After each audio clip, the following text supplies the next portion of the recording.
कहानी की शुरुआत में एक आदमी बेहद डरा हुआ दिखाई देता है। तभी उसे अपनी तरफ आते हुए दो बड़े बड़े पैर नजर आते हैं।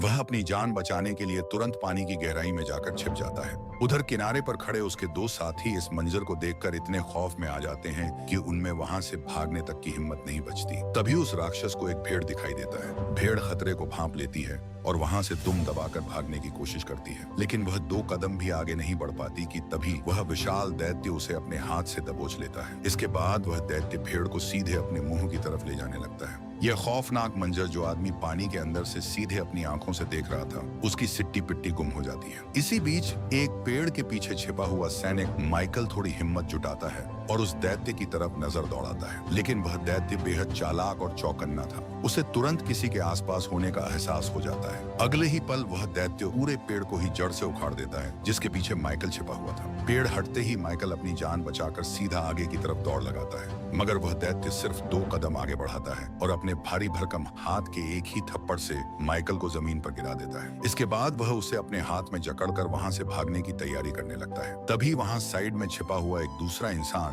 अपनी नुकीली तलवार लेकर उस दैत्य के पैर पर जोरदार वार कर देता है। तलवार लगते ही दैत्य गुस्से में आ जाता है और उस इंसान को एक जोरदार लात मारता है। फिर वह अपने पैर में धंसी हुई नुकीली तलवार को बाहर खींच लेता है और वह उन दोनों को अपने साथ लेकर वहां से जाने लगता है। तभी पानी में छिपा हुआ आदमी यह सब अपनी आंखों से देख लेता है, इसलिए वह बिना समय गंवाए उस दैत्य का पीछा करने का फैसला करता है। वह किसी भी हालत में उस दैत्य के करीब बने रहना चाहता था। काफी दूर तक पीछा करने के बाद वह दैत्य आखिरकार दैत्यों की एक अलग ही दुनिया में पहुंच जाता है। यहाँ चारों तरफ सिर्फ और सिर्फ दैत्य ही रह रहे थे। वह दैत्य उन दोनों इंसानों को भी अपने साथ यहीं लेकर आया था जिन्हें उसने पकड़ा था। वह उन्हें लाकर सीधे फर्श पर पटक देता है। वहीं पास में एक पिंजरा रखा हुआ था, जिसके अंदर कोई और नहीं बल्कि इंसानों की राजकुमारी सोफिया कैद थी। इसके बाद दैत्यों का सरदार पूछताछ करने के इरादे से एक इंसान को अपनी उंगलियों में दबोच लेता है और पूछताछ के दौरान वह सरदार उसी आदमी को जिंदा निकल जाता है। एलेक्स भी चुपके से उस गुफा के अंदर घुस जाता है। वह देखता है कि सारे दैत्य जल्दी जल्दी अंदर की तरफ भाग रहे हैं,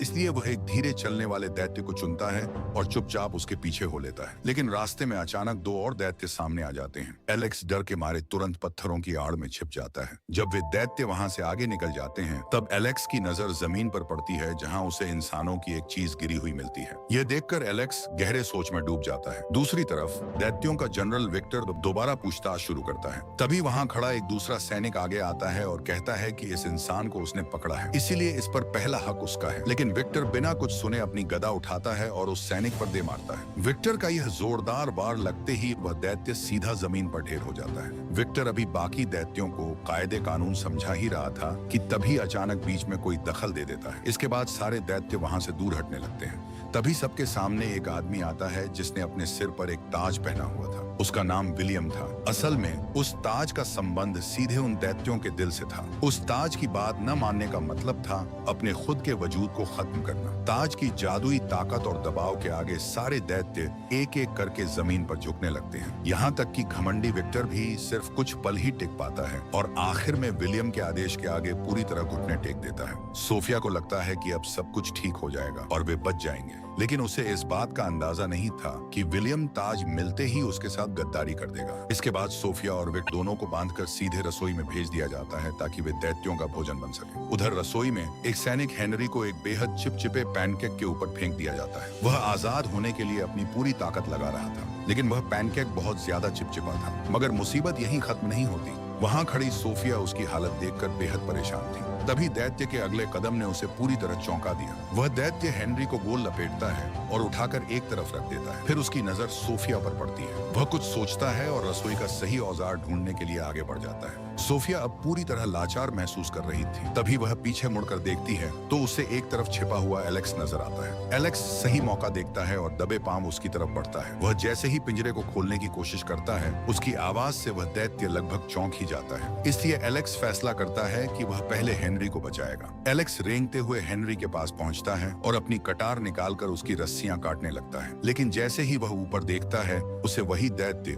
हाथ में बड़ा सा औजार लिए अपनी तरफ आता हुआ दिखाई देता है। एलेक्स बिना वक्त गंवाए वह कटार हेनरी के हाथ में थमाता है और खुद फुर्ती से एक तरफ छिप जाता है। वह दैत्य आता है और 3 नुकीली सीखें उठाकर उस बोर्ड पर रखे भोजन पर दे मारता है, जिससे हेनरी वहीं फंस जाता है। लेकिन किस्मत अच्छी थी कि दैत्य का निशाना थोड़ा चूक जाता है। इस वजह से हेनरी बाल बाल बच जाता है। इसके बाद वह दैत्य उस पूरे बोर्ड को उठाता है और सीधे भट्टी के अंदर झोंक देता है।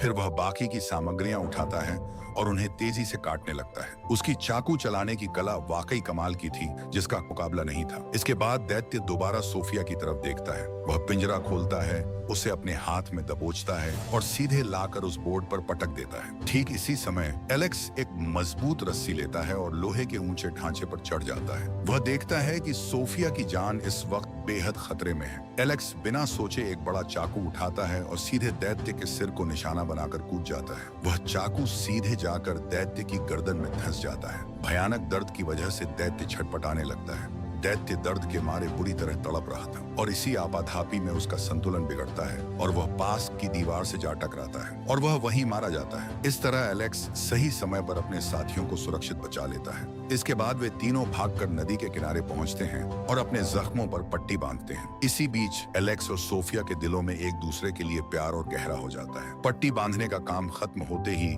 वे तीनों बिना एक पल गंवाए उस गुफा के बाहर निकलने के रास्ते की तरफ दौड़ पड़ते हैं। लेकिन जब वे बाहर निकलने के रास्ते किनारे के पास पहुंचते हैं, उनके पैरों तले जमीन खिसक जाती है। उन गद्दारों ने इंसानों का रास्ता रोकने के लिए पहले से ही वहां एक खूंखार दैत्य का पहरा लगा रखा था। इस बेहद नाजुक मोड़ पर एलेक्स हार मानने के बजाय अपना दिमाग दौड़ाता है। वह तुरंत पीछे मुड़ता है और गुफा के एक कोने की तरफ निकल जाता है। कुछ ही पलों बाद एलेक्स एक मजबूत लकड़ी के डंडे में मधुमक्खियों का एक बड़ा सा छत्ता फंसाकर वापस लौटता है। अब खेल शुरू होने वाला था। एलेक्स अपने साथी जनरल के साथ बेहद दबे पांव उस सोए हुए पहरेदार दैत्य की तरफ बढ़ने लगता है। जैसे ही वे उसके बिल्कुल करीब पहुंचते हैं, जनरल अपनी सांसें रोककर बेहद सावधानी से अपने हाथों को आगे बढ़ाता है और सोए हुए दैत्य के भारी भरकम हेलमेट के लोहे के मुखौटे को धीरे से ऊपर उठा देता है। तभी एलेक्स फुर्ती से उस छत्ते को सीधे दैत्य के हेलमेट के खाली हिस्से के अंदर डाल देता है। काम होते ही जनरल बिना आवाज किए मुखौटे को वापस नीचे गिरा देता है और दोनों हवा की रफ्तार से भागकर पास की एक बड़ी चट्टान के पीछे दुबक जाते हैं। लेकिन हैरानी की बात यह थी कि हेलमेट के अंदर इतनी बड़ी हलचल होने के बाद भी वह दैत्य टस से मस नहीं होता। वह तो अपनी ही गहरी नींद में डूबा हुआ था। चट्टान के पीछे छिपे एलेक्स और जनरल की धड़कनें तेज हो रही थीं, लेकिन अगले ही पल तीखे दर्द के एहसास से वह दैत्य अचानक हड़बड़ाकर उठता है और पागलों की तरह चीखते हुए अपने ही चेहरे और हेलमेट पर अंधाधुंध हाथ मारने लगता है। दर्द इतना भयानक था कि वह जमीन पर लोट-पोट होने लगता है। काफी झपटाहट के बाद वह दैत्य आखिरकार अपने सिर से उस भारी हेलमेट को नोचकर फेंकने में कामयाब हो जाता है। लेकिन उसे अंदाजा नहीं था कि उसके ठीक पीछे एक गहरी खाई है। जैसे ही उसका पैर हवा में लहराता है, उसका संतुलन पूरी तरह बिगड़ जाता है। वह चीखते हुए सीधे उस गहरी खाई में जा गिरता है और उसका काम वहीं तमाम हो जाता है। यह देखकर एलेक्स, सोफिया और जनरल खुशी से झूम उठते हैं। अब उनके रास्ते का सबसे बड़ा कांटा हट चुका था और वे आखिरकार इस खौफनाक दैत्यों की दुनिया को हमेशा के लिए छोड़कर वापस इंसानों की धरती पर लौटने के लिए बिल्कुल तैयार थे और आखिरकार वे सभी बच जाते हैं। इस तरह एलेक्स अपनी बहादुरी और समझदारी से अपने साथियों की जान बचाने में कामयाब हो जाता है। आखिरकार वे सभी सुरक्षित अपनी दुनिया में लौट आते हैं और यहीं पर इस रोमांचक कहानी का अंत होता है। अगर आपको ये कहानी पसंद आई हो तो वीडियो को लाइक जरूर करें, चैनल को सब्सक्राइब करें और ऐसी ही शानदार कहानियों के लिए हमारे साथ जुड़े रहें।